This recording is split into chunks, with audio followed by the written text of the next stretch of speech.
What's up, guys? Let some folks trickle in. Thought I would try this on our Gwatney Performance Company page rather than the Team GPI page, and see if we get a little bit different crowd, some more people in here. It's just kind of an experiment, but I figured we could do a little Q&A and chat and maybe better educate each other, learn something along the way.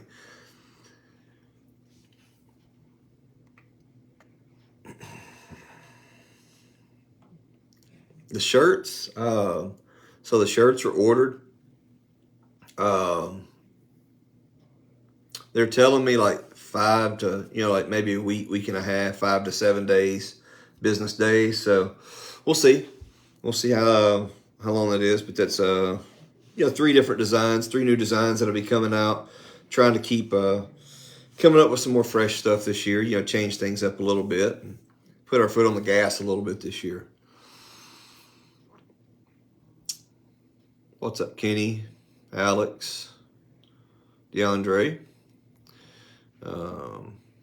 Demarion? Same old, man. Doing the same old. Just trying to make some cool parts and make some stuff go fast. What's up, Damien? How you doing, buddy? Yeah, we need some hoodies too. I know we need to freshen it up with the hoodies for sure.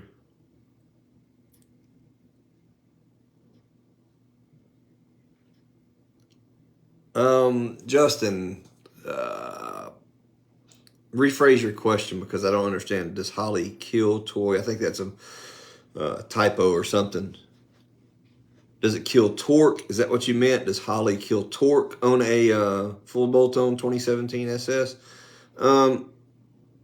It's going to hurt the low-speed torque in favor of obviously some mid and upper RPM stuff, but I think the Holly gets better than the plastic manifolds by about 5,500 RPMs or so. So with a good torque converter, the Holly, you're starting your RPM, your pull already it flashes, and the Holly is going to already be in the power curve, and it's just gains from there. So typically the Holly is the fastest manifold on a full bolt-on setup if you have the proper torque converter. Or operate the engine in the operating zone where the Holly is more beneficial. So hopefully that's helpful. What's up, Seth? Vinny, what's up, man? If you can put a request in on hoodies and shirts to offer larger sizes too, please, it would be nice. What sizes are you talking about, Vinny? Typically we go up to 3X stuff, but I mean, we can obviously order beyond that. That's not a problem.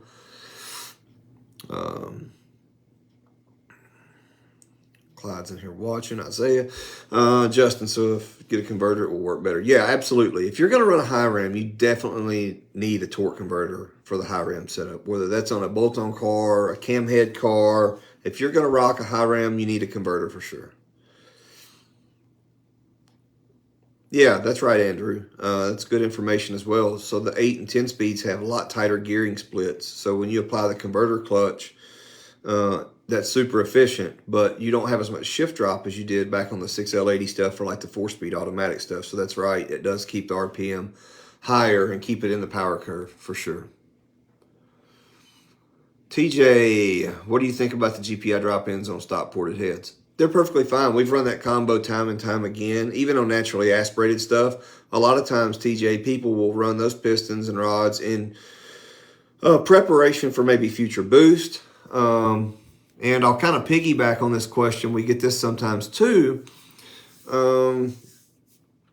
Which drop-ins do I need for my application? Do I need the domes or do I need the flat tops? And my suggestion is if you're going to run a blower like P1 or D1, that ultimately at some point is going to be start being blower limited around the 800-900,000 horsepower range, you may want to run the domes to increase that compression ratio to help the overall efficiency of the engine.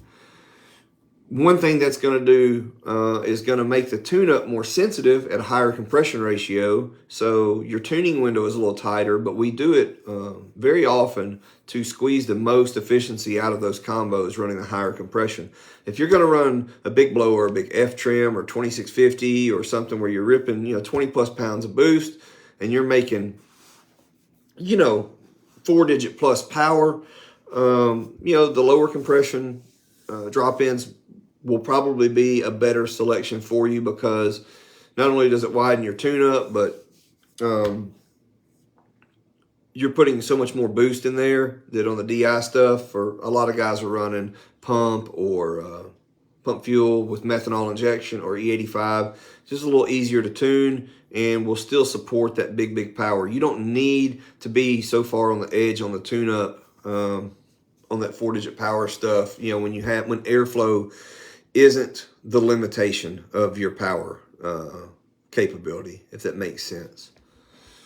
4X, please. Yeah, I'll put a note in, Benny, to hopefully we can order some 4Xs on some of these sizes and stuff. Especially email in or hit Andrew up if you have some specifics that you would like to get 4X on. We can even order those kind of in small batches and stuff. They're just a little bit more expensive, Benny, if we do that.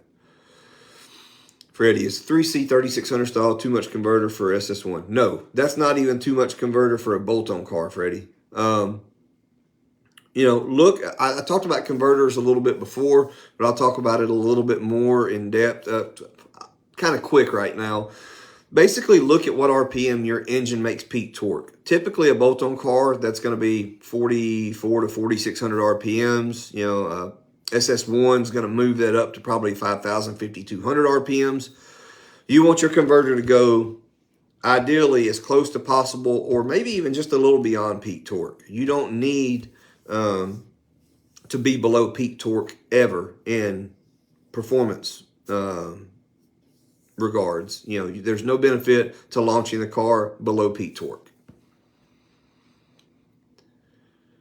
Let's see.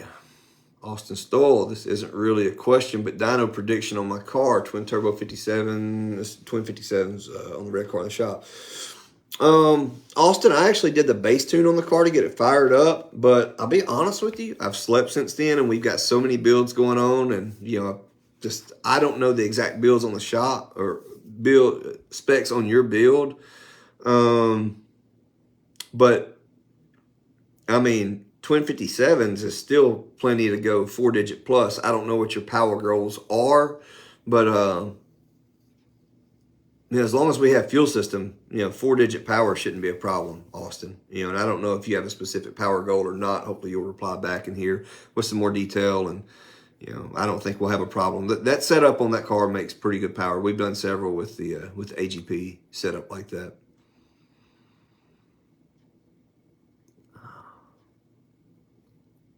3XLTs, okay, so longer shirts, okay. Make me some notes.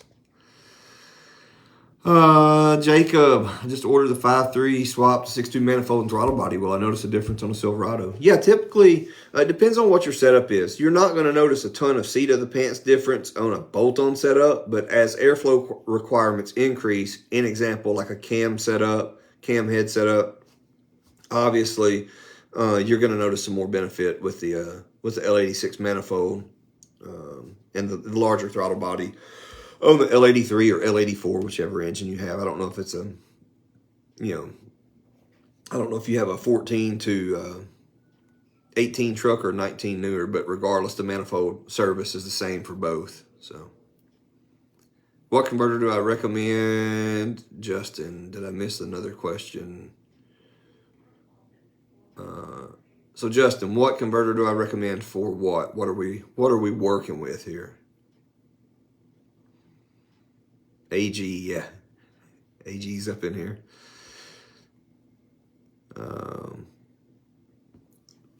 I don't know, Tyrone. Your setup, that SS1 is proving to be a bit aggressive, so we'll just have to see. I don't think, once we get drivability nailed down, the rest of it's easy peasy. That's not the problem. So hopefully so.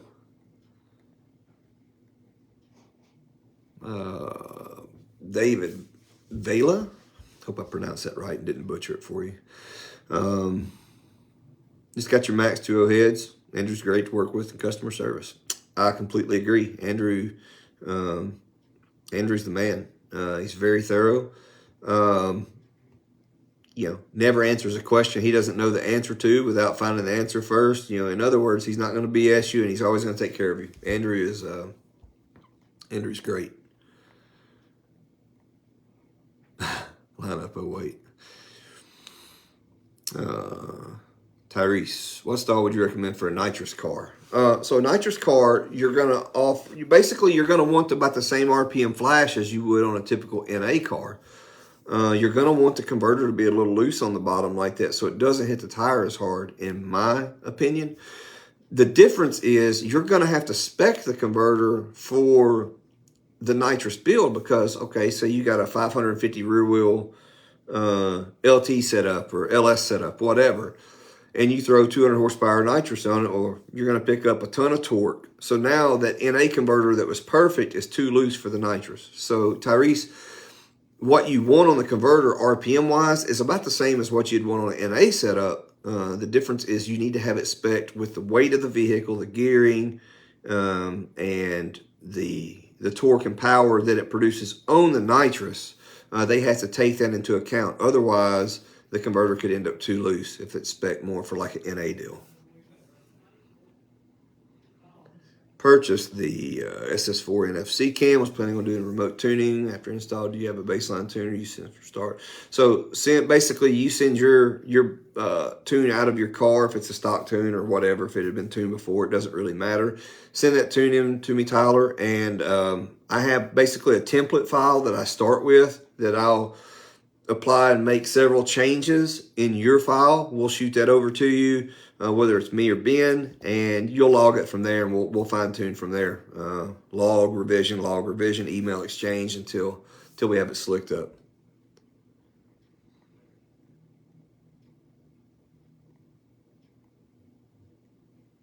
Sounds like he's helping you out, Alex. He sold a car so you could get out of your way, so you could be in the elite group. Austin, I don't think 4-digit plus will be a problem on that thing, personally. So we'll obviously keep you updated, and I'll keep my eye in on it and see how it's doing. David Vela, what cam would go best for those GPI Max heads 2015 SS? We have a cam that is kind of tailored around that package, and it's kind of about the equivalent of an SS4 no fly cut, but it's set up for the Max 2.0 heads, which have a 1:8 rocker ratio. So really it's going to depend on your application and goals. We have those heads now on turbo stuff. We have those heads on NA stuff. They'll work good in nitrous applications. So David, regardless of the application, we can certainly recommend you and get you in the right direction for the right camshaft for your setup. That's not a problem, but just generally need a little bit more information to know which direction to point you on the camshaft. Do you recommend the sheet metal lid? Me personally, I've never really seen any gains with it back to back. I've tried different lids on the Holley manifold on the dyno. Of course, the dyno doesn't always tell the tale. I have not tried them back to back at the track, so I cannot speculate. My gut tells me there's not much there, if anything, but some guys run them. They do look a little bit better, but I can't be the authority to say, yeah, it's good, or no, it's no good. So I don't see any difference on the dyno, but there may be some benefit at the track. I'm not sure. Nick Faust, just got my high room lid mod done. Got the intake back on today. Gonna try and get you a log ASAP. Sounds good, Nick. I'll be looking for it, buddy. I'm down to I've got 5 or 6 remote tunes left to do. I'm getting dug back out. We've had some inclement weather here, which really hasn't affected me remote tuning, but our operation here at the shop, a few people have been in and out with the weather. It's been getting down to 5 degrees at night. We've actually have snow and stuff, so it's kind of crazy. Constantine, just curious for now. Do you know when and if the CID LT carb manifold will be out? You can order it now. We can order you one, Constantine. They're kind of they're built on a per order basis. It's like a 3D printed deal. It's not a cast, you know, what am I trying to say? Production manifold, so to speak. So, but you can order them now if you want to. You can email into Kevin Martin or James Ajak on the live chat, and we can get you set up with one. Not sure. I may even have one in stock here, but we can get you priced and get one going for you if we don't, regardless. They're available now, though. Isaiah, a while ago, a program was mentioned for becoming GPI representatives. Where are we with that? Yeah, need the Hawaii division, huh? I'm with it. Look, and I'm telling you, I'm down to come do some tuning and training for our sales affiliates. In all seriousness, Isaiah, we were talking about that. Actually, to be honest with you, I've kind of leaned on Andrew Kammer a little bit because he's been one of our lead affiliates for quite a while since we've had that program. You know, the original guys were Andrew Kammer, Brandon Hill, Zach Saldana, and we've added a few people along the way, but those were the OG guys, and Andrew probably messes with it more or has messed with it more in depth than him and Brandon, probably more than anybody. So I kind of have Andrew writing me up a guide on what does it entail to be a GPI affiliate. What are the benefits for you? What are your expectations? Here's what we do. Here's our channels. Here's our customer tools or our employee tools to be able to better serve our customers.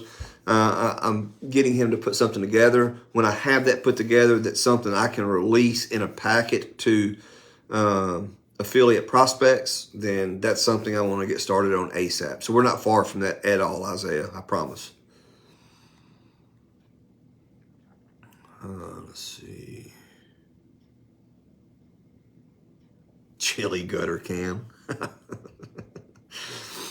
Yeah. What is this Q&A? It is a Q&A, Mixed Images Auto Repair and Customs LLC. Unnecessary probably for me to say all that, but it is a Q&A basically for any products and services we may offer, just racing, technology, performance industry in general, whatever. If I can help answer the question, shoot it my way. I'm more than happy to take a swing at it. But it's just more of an educational interaction chat with our customers and potential clients about our products and services and what we can offer people in the performance and racing industry. Does a pro-charged LT car need ported and aftermarket heads? There's obviously going to be some benefit there, but I can't tell you that would be the best money spent right off the rip. However, an LT car, if you're going to be doing rods and pistons or doing a cam, you're already going to have the heads off.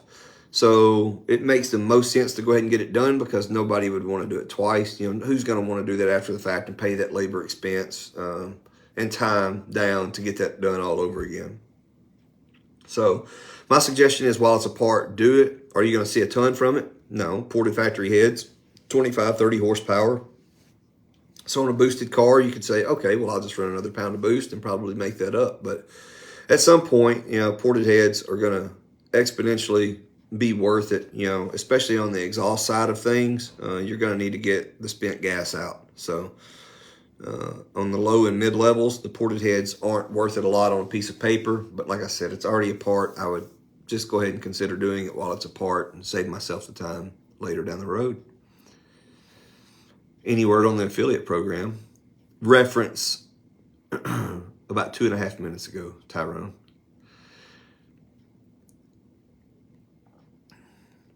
He said, just buy the tune already.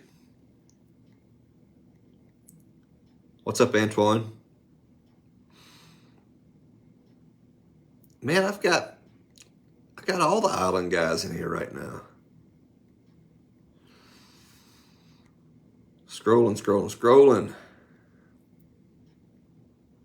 Is remote tuning available on the LSA platform? Yes, it is. I would say recently, but it's not been terribly recently. 3, 4, 5, I don't know, I lose track of time, but a few months ago, I released remote tuning availability for power adder combinations, and certainly LSA platform will fall in there.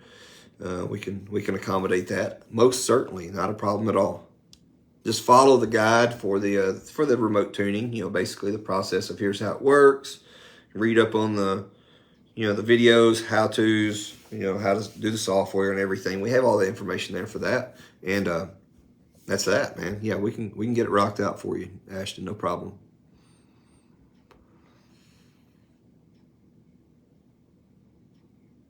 Let's see.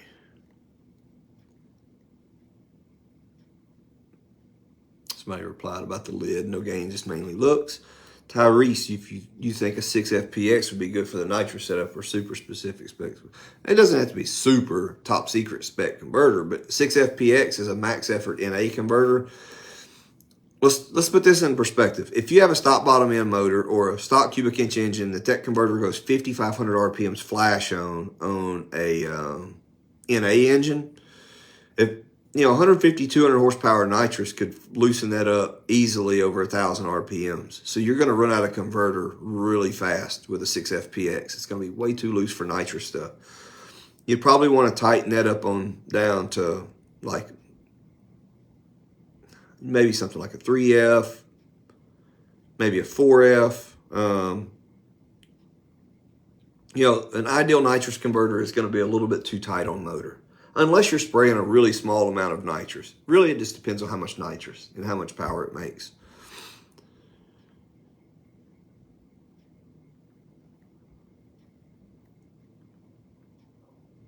Let's see. Have an SS2 cam. Is a blower cam really necessary to go forced? It's not necessary, no. And your SS2 doesn't have a ton of overlap. So actually, your setup would work good for a centrifugal supercharged or positive displacement deal. Ideally, would you make a few more ponies with a blower specific cam? Probably. But it'd be very minuscule from the SS2 cam. Honestly, it wouldn't be a ton. And you'll probably like how your SS2 cam sounds better at idle because it's got a little bit of overlap, so it's got a little bit more chop than a typical blower cam is going to have. How much milling can you do on SS1 before having to fly cut the pistons on an LS3 L99? I'd have to look at it on the calculator, but I'm going to say right off the rip, you should be able to do 30 mil and run a 40 gasket. And beyond there, I would want to check it. Let me see. Hold on a second. Let me put something in the cam timer. Let me look at the intake valve open event and give you a rough guideline. SS1, so is this the SS1 3-bolt cam or the L99 SS1 VVT cam? I'll probably have to scroll down. I'm going to give you the 3-bolt specs because it's bigger. GPI SS1. I used to remember all these cam specs off the top of my head, and here I am having to Google our cam specs. Oh, cool. Pulled up our cam on a competitor's, or not a competitor, but another company's website. Stay tuned. I promise I'm going to get your answer real quick. Cam shaft. 3-bolt. So, a 3-bolt SS1 cam is 224, 237, 112 plus 4, 4-degree intake open. We're about 8 SS4, 6 thousandths per degree roughly, so 24 thousandths. I would say you could mill 20 thousandths, and then I would start checking beyond there, Freddie. Just to be on the safe side. You should be able to mill a little bit more than that, but I would say beyond 20 thousandths mill, you need to start checking from there.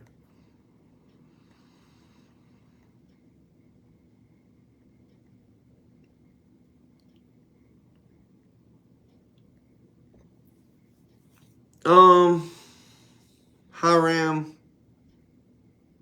So you're still stock cam, Tyrese? If you're stock cam, a 6FPX on nitrous is definitely going to be too loose. If you have a cam setup with the high ram where you can go out about 75, 7800, you might could get by with a 6FPX on 100 to 150 shot, but more than likely not with a stock cam. DeWitt, my old buddy from home. If you were looking to build a cubic inch specific engine like a 383, which block would you start with? 536062. You talking about like, I assume you're probably talking about LS stuff, DeWitt.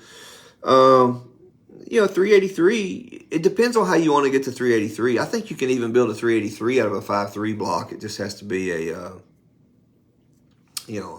4-inch deal. Let's see. What's the easiest way to get to 383? We don't build a lot of 383s, but honestly, on a 5.3 block, probably. Let's see. Let's look at something real quick, DeWitt. Cubic inch calculator. Where is it at? Yeah, displacement calculator. There we go. Okay, so 3780 is a stock bore on a 5.3. 3780. You do a 4-inch stroke with that. 8-cylinder. It's 359 cubic inches. What's the LS1? I think you can take the iron 5.3 blocks. I believe you can take out to what the for a naturally aspirated little street deal. I think you can go out to what the LS1 bore was, which was 3898. Let's see what that gets.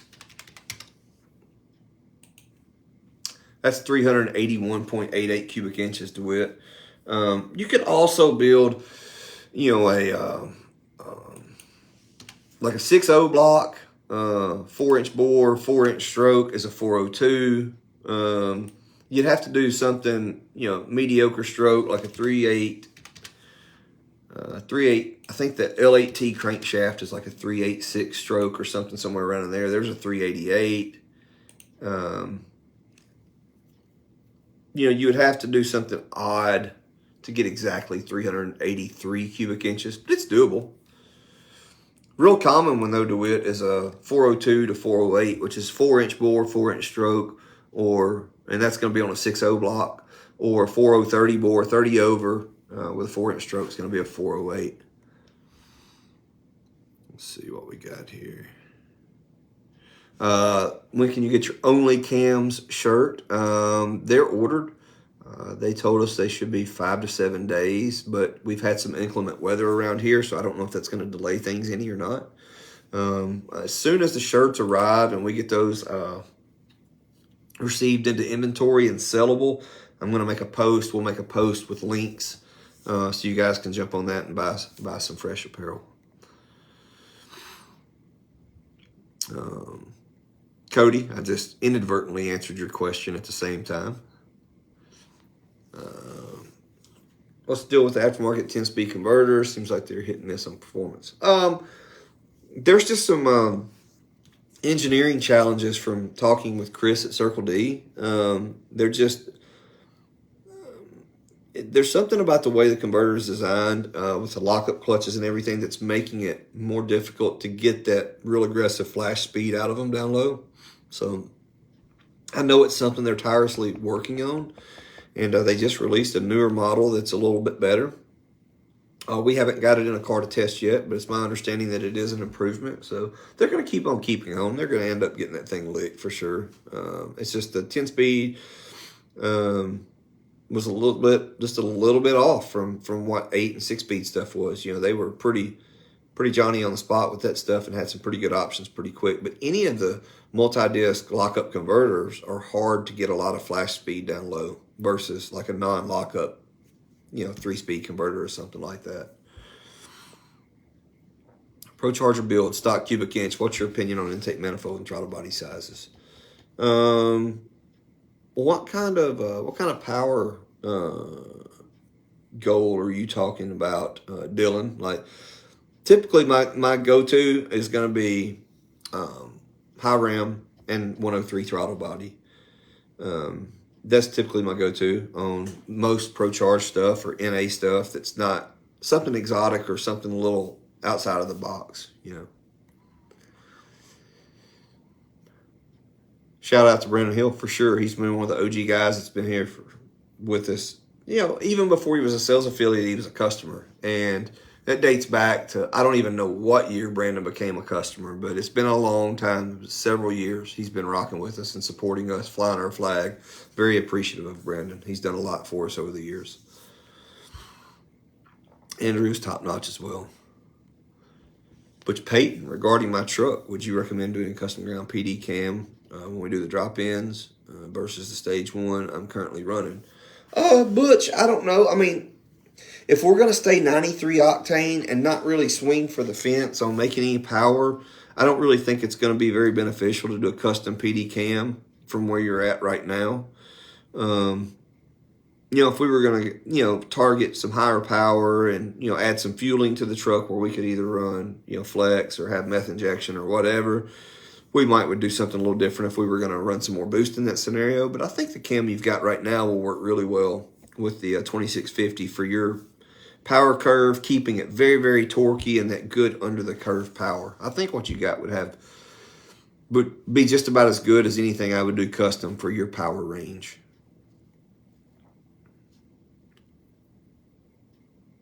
That's right, Corey. He's very, very helpful.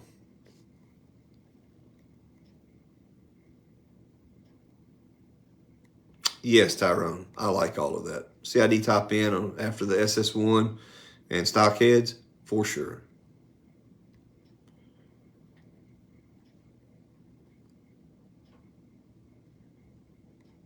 Yes, sir, Andrew. He's working on it.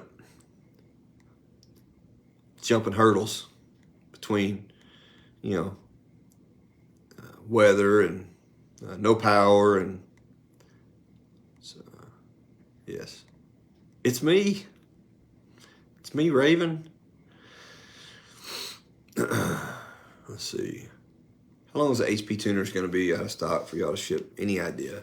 I'll be honest with you, Dylan. I'll be the first person to say when I don't know the answer to a question, and I do not know the answer to that question simply because I don't really handle any fulfillment or e-commerce stuff other than a little bit of the marketing stuff, ideas to bring to market for products, et cetera, et cetera. I don't really have my hand directly in inventory management or, parts procurement or anything like that.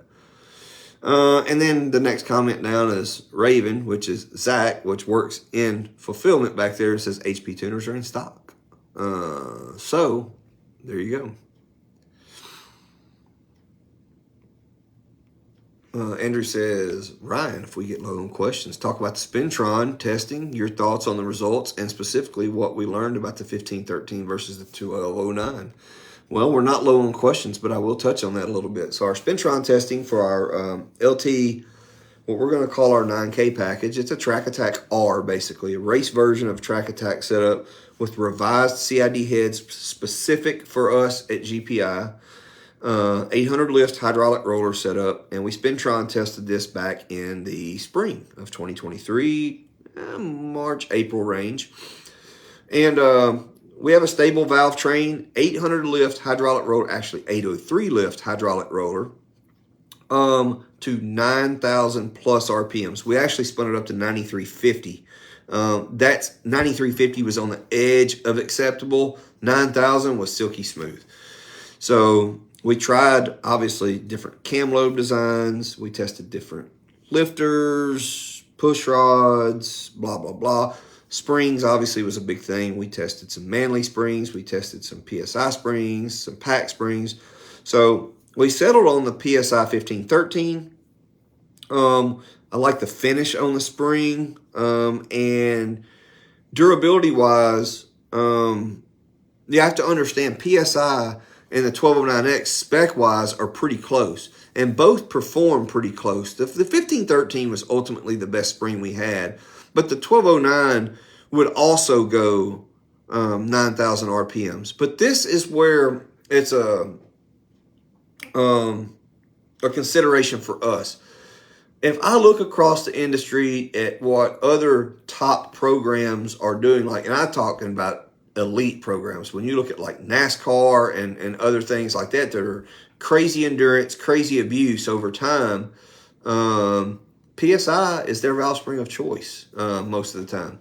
So We just don't have failures with PSI stuff. They seem to hold the pressure and be very durable, longevity wise. And the spring did everything we needed it to do.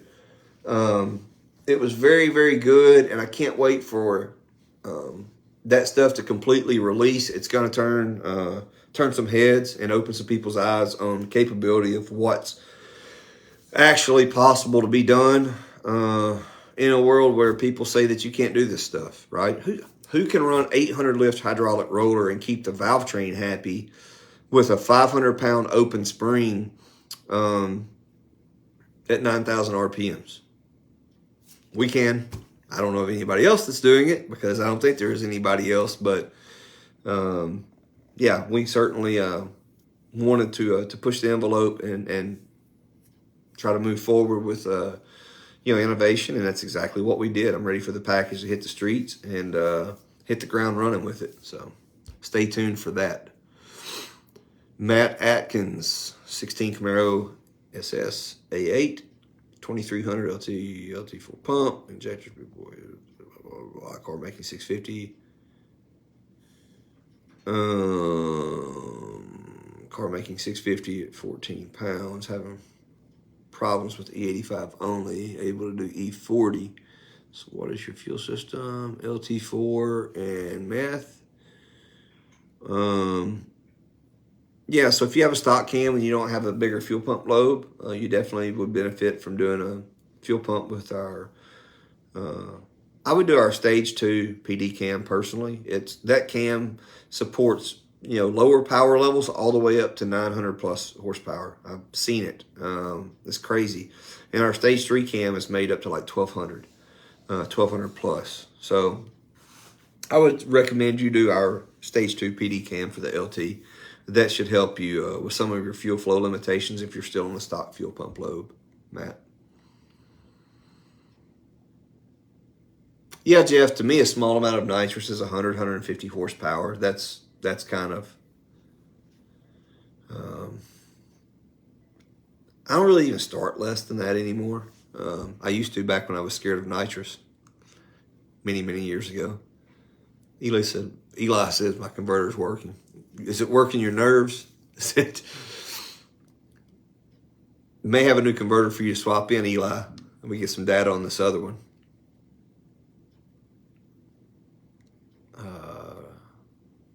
Zach said they are in stock. I think that was in reference to the website says out of stock. Yeah, sometimes that's not 100% accurate, so not a problem asking and getting some validation. I'm glad Zach was in here to answer that question because I would not have known without having to reference a website or go back there and ask somebody. Let's see. Said there's 19 of them on the shelf. Scroll. Dylan been considering that SS2 cam and a 5.3 with a high ram. GPI heads, 4400 stall, 430s in a crew cab. What I think I love everything about it. Besides, you may want a little bit more converter in it with a high ram and a 5.3. Peak torque's probably going to be moved out there to mid 5,000 RPM range. So as much converter as you can stand to live with up to that mid 5,000 range with a high ram on a 5.3 would be very much beneficial. And 430s, yes, for sure. Depends on your tire height. You may could even run more gear than that if you're on a tall tire. That's my 2 cents, Dylan. Josh Barnhill, how much nitrous do I think you should put on yours? On a supercharged setup, the gains are pretty good because, you get some gains from the nitrous. And typically you get a little bit, on a lot of setups, you'll get some gains from the intercooling effect too. It's hard to say. I've seen a 100 shot pick up 150. I've seen it pick up exactly what it is, 100. Hard to say, but I always like to start about 100 and kind of validate my fuel system and everything, check the tune up and work up from there. I always start at about 100 on a supercharged vehicle. 100, 150, you can start around there. Either one of those areas would be where I would start with it, Josh.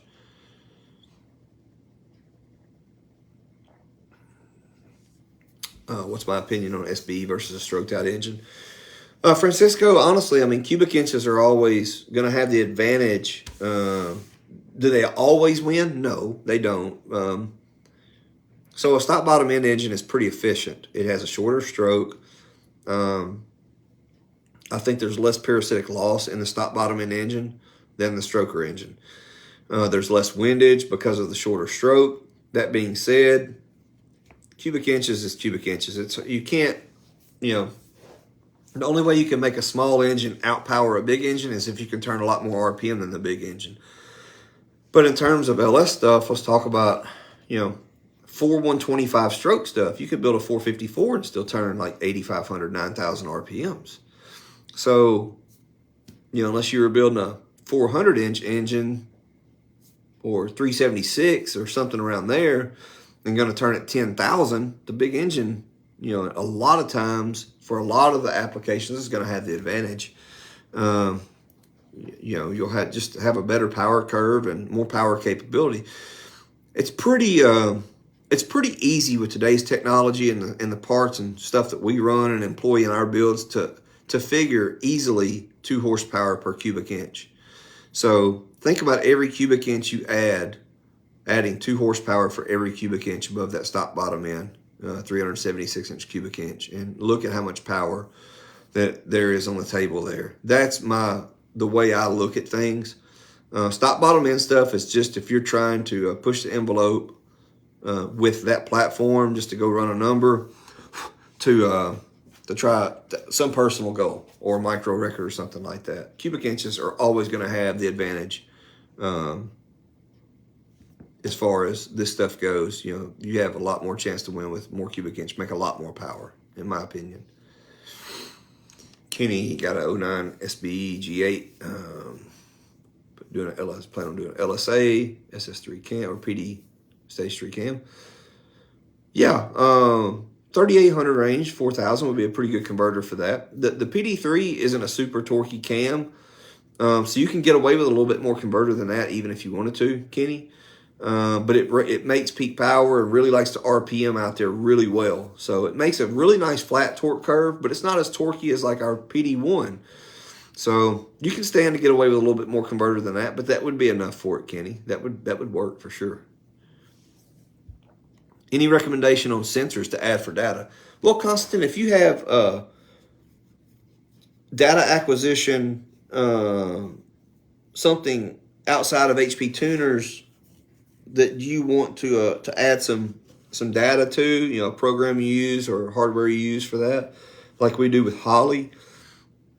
An NA deal, there's not really, in my opinion, a ton of stuff you'd want to see. I like looking at pan vacuum because it will show you, you can see kind of if there's any signs of detonation or losing ring seal on pan vacuum. Otherwise, some of the stuff we run on turbo cars, like Larry's turbo car, we have shock sensors, ride height sensor, and obviously we do some power management off of the ride height sensor. We have the pan vacuum, we have coolant system pressure to see if we, push water, if we got too aggressive with the tune-up, or if we, had a head gasket, lifted a head or whatever. We have EGTs for all 8 cylinders. We have tons of stuff in there, tons of, but I don't feel like a lot of that stuff's needed for a NA car though, Constantine. I think air fuel ratio, additional data. I would want, the data I would love to see on an NA drag setup would be 8 individual widebands, 1 on every cylinder. That would be my number one thing I would want to see on an NA deal. Let's see.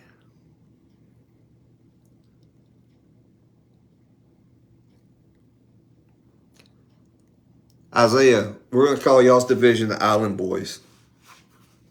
You're going to have your own class for affiliate program. It's going to be the Island Boys. Storage 5.3 to 6.2 manifold throttle body for 18 Silverado. Well, I know the difference. Yes, you will notice a difference with the manifold for sure, Jacob. Bolt-on stuff, like I said earlier in the video, I don't know if you missed it or what, or if you're the same person that asked the question, but Bolt-on stuff, you may not feel as much seat of the pants difference, but on a cam setup, obviously, where there's more airflow requirement, as airflow requirement increases, you will notice more benefit with the manifold as it breathes a lot better than the L83, L84 manifolds. Let's see.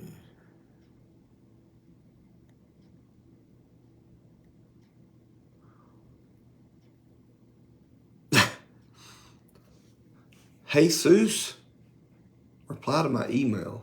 I know you sent something. Let me see where it's at. Where's it at? Gee dang it. There it is.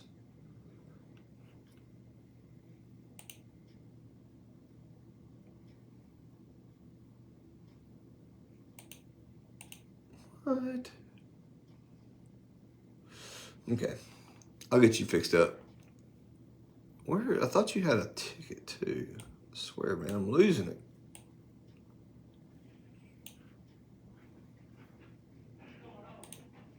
Okay, I got you, Jesus. I'll get you, buddy.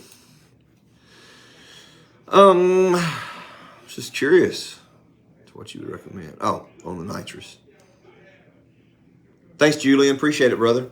Sorry you had so much issues on getting that thing read out and everything. Sometimes there's just some little bugs in the system. I'm glad you got it all read out and everything's rocking. It's looking pretty good on 93. We'll be ready for flex before too long, brother.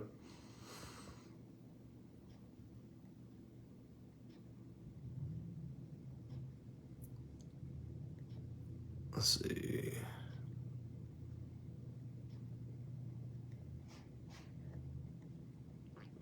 Jesus said max effort in a truck. I'm all down for it. If that's what you want, I want it too. I want to build it, tune it, whatever. I like the projects that really push the limits of things. You know, kind of make people scratch their heads. You know, I like trying to achieve the things that people have struggled to or have not achieved before. I like that challenge. You know, that's what's cool about it for me.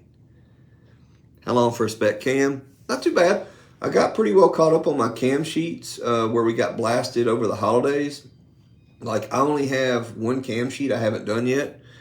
I don't know what Cam Motion's backlog is right now. I would say maybe 2 to 4 weeks. I'm not sure exactly. Like I said earlier, I don't really do any of the ordering or parts procurement or any fulfillment, so I don't know exactly, but it's not terrible right now, Darren. Do you ever have too much converter on an NA setup? You can, but it's very rare. I did on my stop bottom end setup. The first converter I got from Cohen was really loose. It had like 26% slip in the 8000s, which is certainly too loose. So they tightened it up and got me down to about 10% slip, which is still a little on the loose side. But interesting enough, even though I had all that converter slip and you would think I was losing all that efficiency, the car didn't pick up any at the track 8th mile with the tighter converter. It didn't pick up anything. It was like within 1 or 2 hundredths of the same numbers I'd ran before.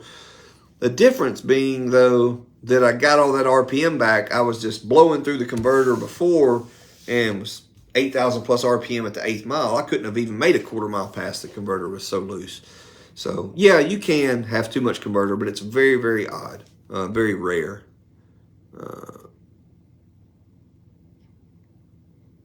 Let's see here. Thoughts on wrapping headers on a road race autocross car.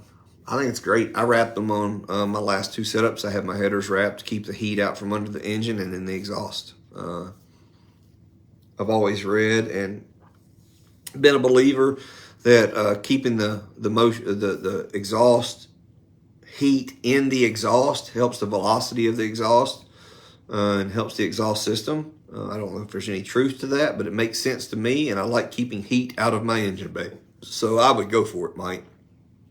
Obviously, the only downside is keeping the heat in the exhaust is keeping the heat in the metal, and over time, it's going to fatigue the metal more rapidly than if it could just radiate to atmosphere, obviously. But, that's, you know how it is. Engineering is a series of compromises, right?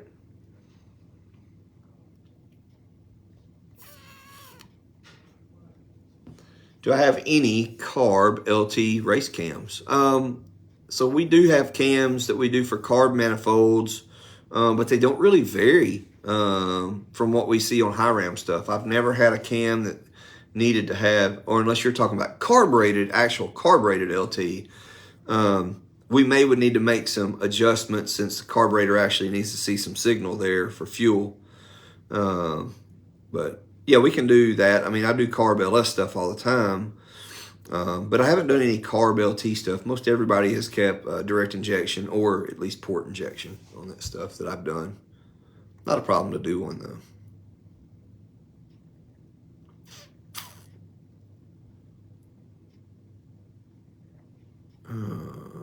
9K is crazy. I mean, yeah, I mean, it's like I was talking about. I like pushing that boundary, though. It is crazy, and people say, oh, you can't do that. Like, why? Well, why? First off, is the faster I can spin that engine, the more cycles of air-fuel mixture I can get through the engine, ignite, and turn the crankshaft with to make power. That's why. You know, RPM is beneficial for power production. Move peak RPM up, make more power. It's pretty simple. But it's not simple in regards. It's a simple concept, but it's not simple to produce and engineer for. That's where the challenge is, and that's what I like.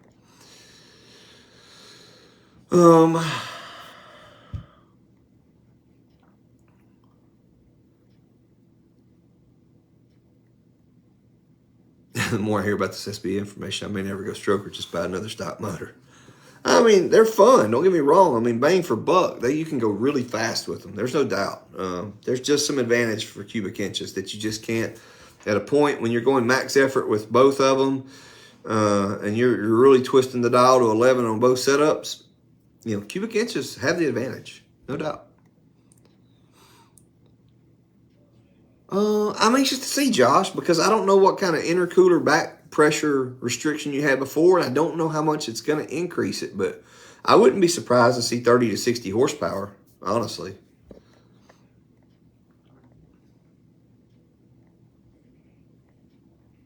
No problem, Matt.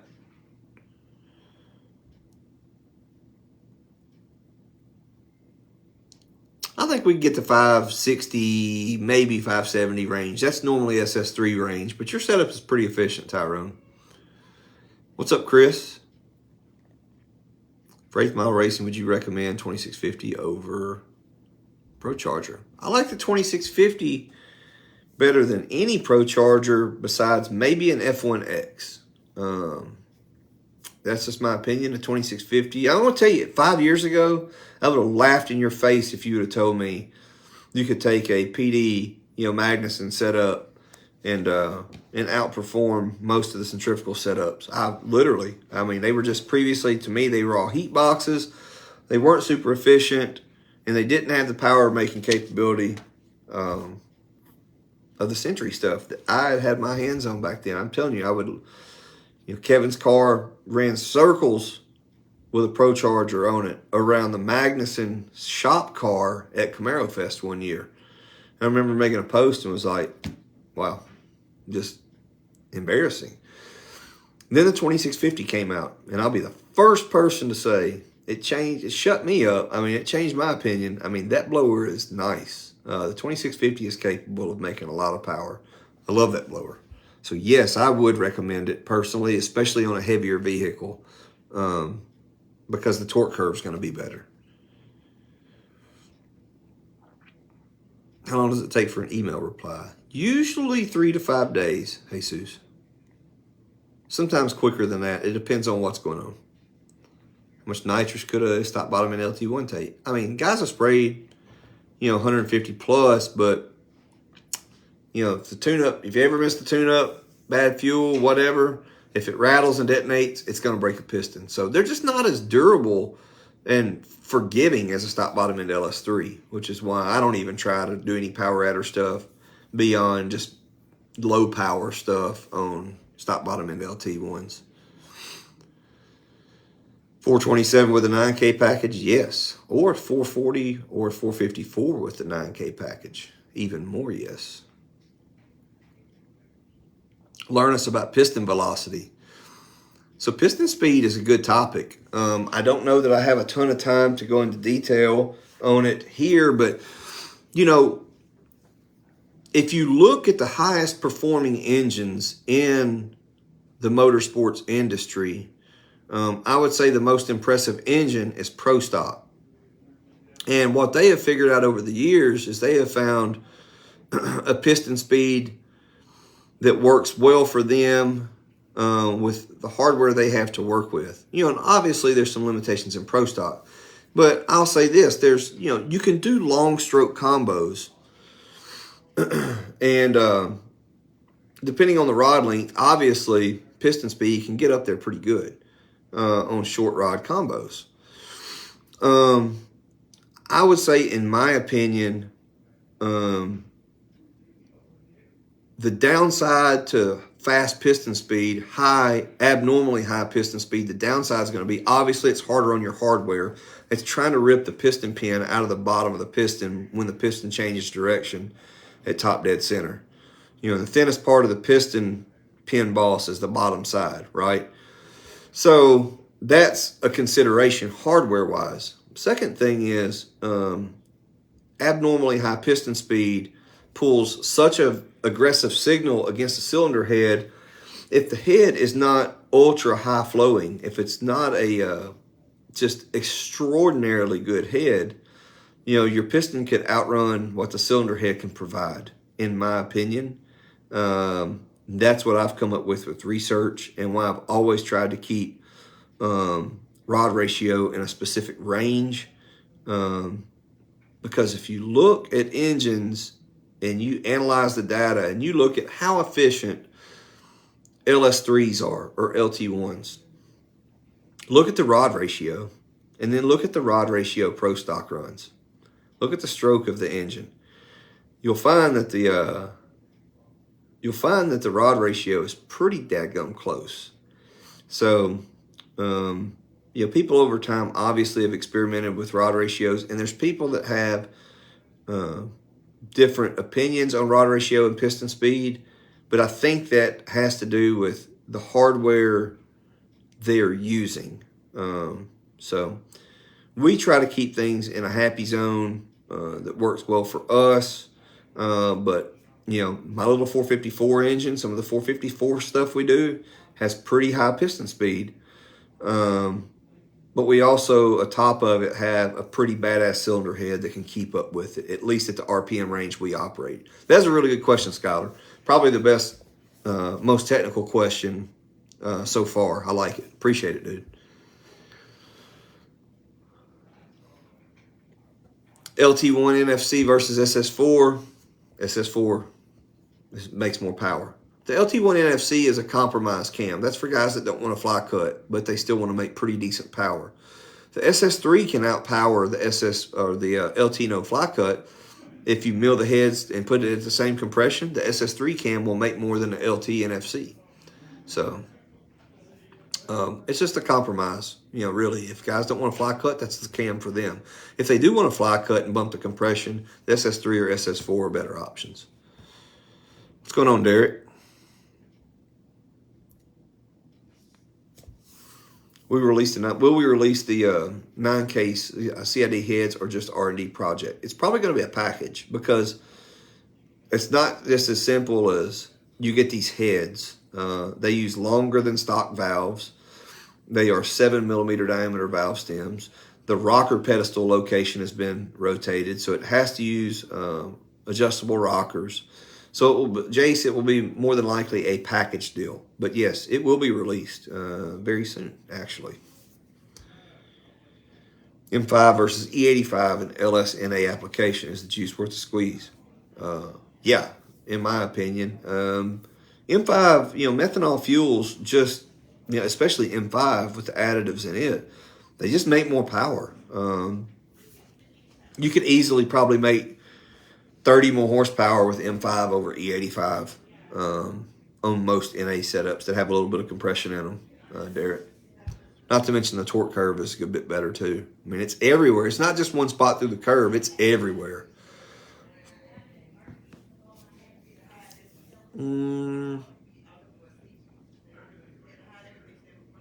Dylan, 28 tire, 430 gears. Oh yeah, yeah.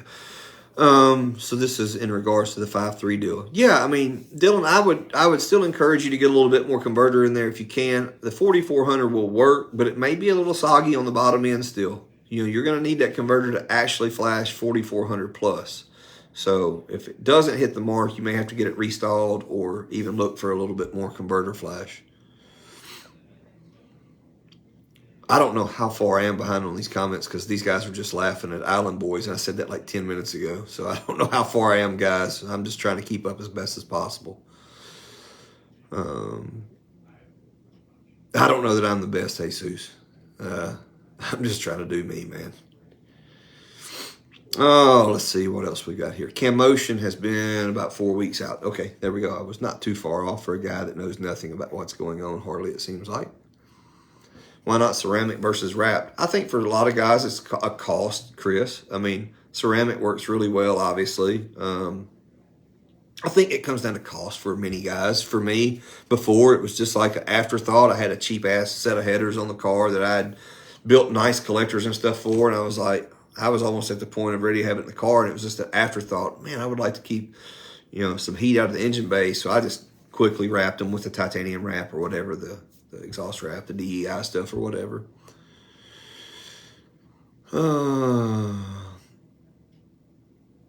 Let's see. After I take care of the oil system, I'll look into the sensors on the headers. Which smaller radiator would you use on my car? This should be worth some weight savings. I don't know, Constantine. I'm still looking for one to fall in place where we have to work with on Corey's deal as well. So when I come up with a radiator for his, I'll let you know what we use. But we're going to have to fab mounts up, which I know won't be a problem for you either. Dang, dude said Dylan's truck's slow. Wouldn't mind a big Cube LT in your future. We'll see. Hopefully have an LS3 car in the roster soon. I'm all down. Man, I'm for it. Get an LS3. You can be dominating both platforms. Whipple 2.9 on the SBL 99. How small of a pulley can I go or boost level and still be safe? I can't remember. We don't do a ton of Whipple stuff anymore. We used to do more, but I've had a few cars making the 800s. Stop bottom end. I can't remember the pulley size. I do remember we had Innovators West, I think it was 8 or 10 rib drives on the front of them.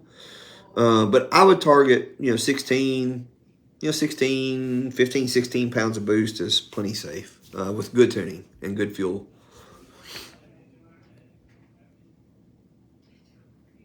Could you drop a 2650 in your 17 1LE without drop-in pistons? You could, but I wouldn't recommend it.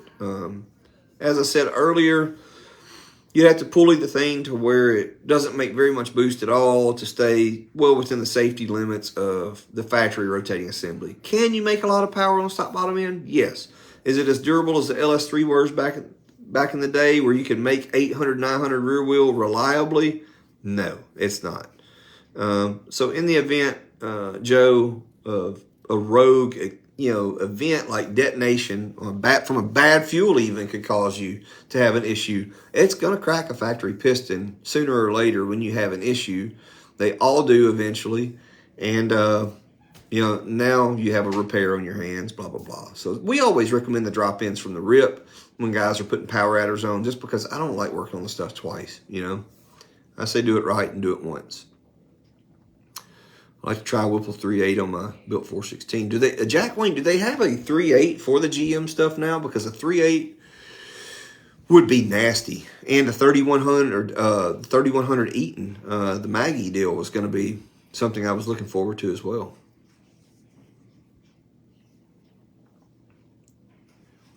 Yeah, Tyrone, y'all got to come up with a clan tag for the group up there in the DMV for sure. Let's see. You have any True Tracks on the shelf for 5th gen? Not sure. I can tell you what our website shows. Usually it's pretty accurate.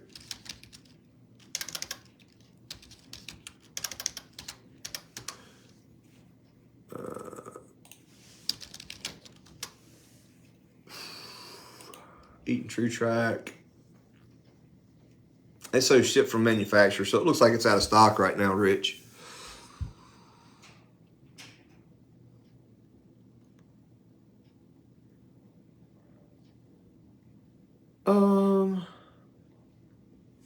Well, you can probably get up to 15, low to mid 15 to 1 jack on your 416 with the CID heads. Mill the head some more, fly cut for adequate piston and valve clearance as needed. Not more than you need, though. You only want to do what you need so you keep that volume as low as possible in between the piston, in the combustion chamber. You don't want larger valve reliefs than you need. Edgar Cantu, what's up, Brian? Got a question for you on your dry sump kit for LTs. Do you offer a configure with a Moroso Copa oil pan? We could do it with the Moroso pan, Edgar, but we do it with the factory pan. We weld a bung in there. We kind of are doing a core exchange deal with the factory pans. The Moroso pan is just so expensive, but it's actually an external wet sump. Just want to clarify that. It's an external wet sump using a Moroso pump, and obviously you can piggyback the Moroso vacuum pump on the back of it. So the one belt drives the oil pump and vacuum pump combo. But we've been using the factory pans just because the Moroso pan is so expensive. It just adds a lot of cost to the kit and almost unnecessarily, but it does look a lot better, quite frankly. So, yeah, you certainly could. We could certainly do that and just put the pickup assembly in the Moroso pan. I don't see where that would be a problem at all.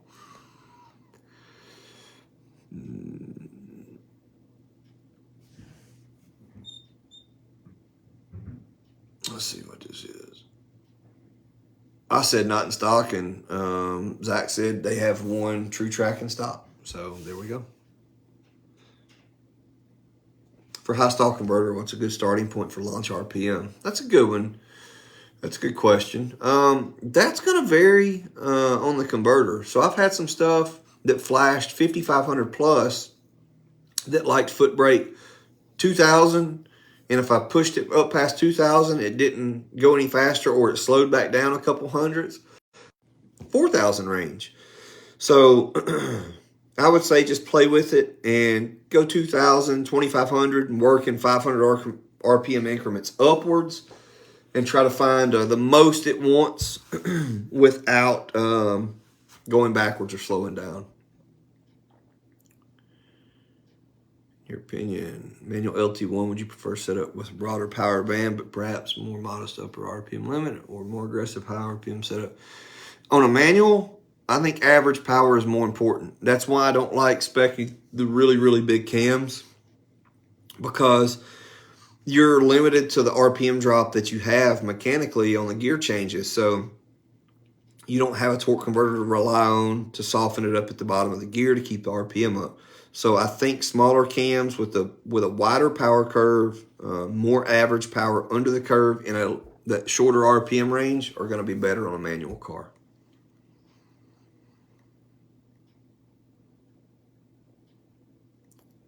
Let's see. Do we sell 2 PSI port kit, including fuel lines as needed? Yes, we can sell you that, Ron. Email Kevin at GwatneyPerformance.com or James at GwatneyPerformance.com or support at GwatneyPerformance.com or get on our live chat and converse with James on there. He handles our live chat for that stuff. Bo, I am still live currently, but not for much longer probably.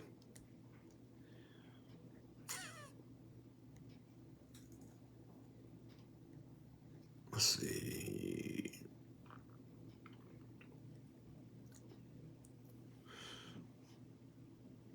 Yeah, that's true, Edgar. I forgot about the Copa pan being lighter, and we all, or a lot of us faster guys, are all about the weight. So I get it. There is no price tag we won't put on lighter components. It doesn't make sense to the masses, but it makes sense to us. I completely agree.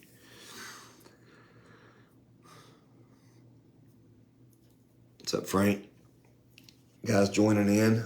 Probably about to wrap this thing up. I really wanted to kind of test pilot this today with a little bit of notice, like only an hour notice, and broadcast from our company page rather than just in Team GPI. Thank you guys for tuning in. I've got some plans for doing more Q&As on a more frequent basis, maybe more specific on topics. Certainly encourage your feedback if you want to drop some comments in here for us to review. But I do truly enjoy doing these Q&As and just general chat with you guys and trying to converse about some topics and everything. So thank you guys for tuning in. Let me read this last little deal here. George S. I agree, Roberto. That's going to be better for a manual car, in my opinion. And sorry, Bo. Hi, bye. I'll see you soon for the eclipse, or I won't see you because it'll be so dark outside. But no, seriously, guys, thank you for tuning in. Leave some feedback. I will continue to do these lives. I'll try to do a better job about dropping some notice, maybe 24 hours out, to give you guys some time to get prepared to watch it. Have your questions ready, and anything you shoot my way, I'll try to answer as honestly as possible. And one more. Okay. I'll stop my outro, and I'm going to answer Tim's question real quick on our 2.0 package. So our Max 2.0 package is basically it's an LS7 head that we developed for medium bore engines, aka 4065 bore type stuff. And we kept the port volume small, valve sizes, 165 intake, 158 exhaust. Port sizing and everything modest for obviously your 376 to 416 cubic inch applications. So our intake runner is 259 cc's.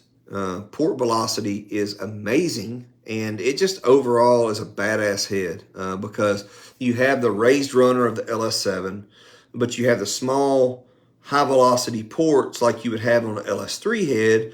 LS3 valve sizes. The head flows really good numbers on the bench. Not that that is an indicator of a great head, but it gives us an idea and a benchmark against our other head offerings.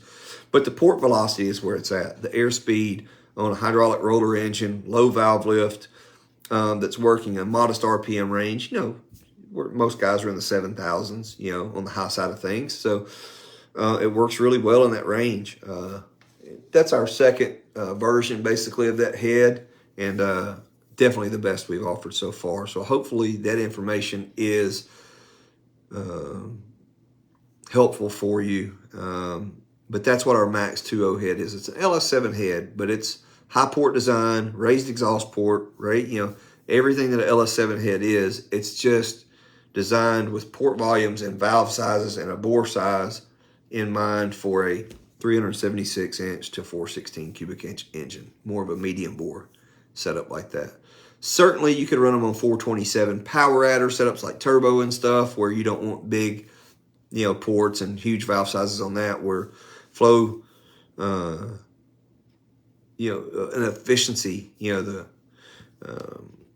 is key. That's where this head really rocks. So hopefully you like. We've got some of them out there, definitely have been performing really well.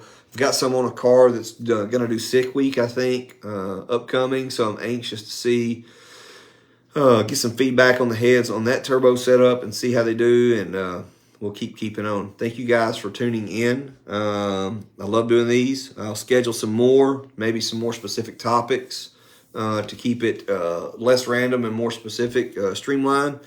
And we'll catch you next time. See you then.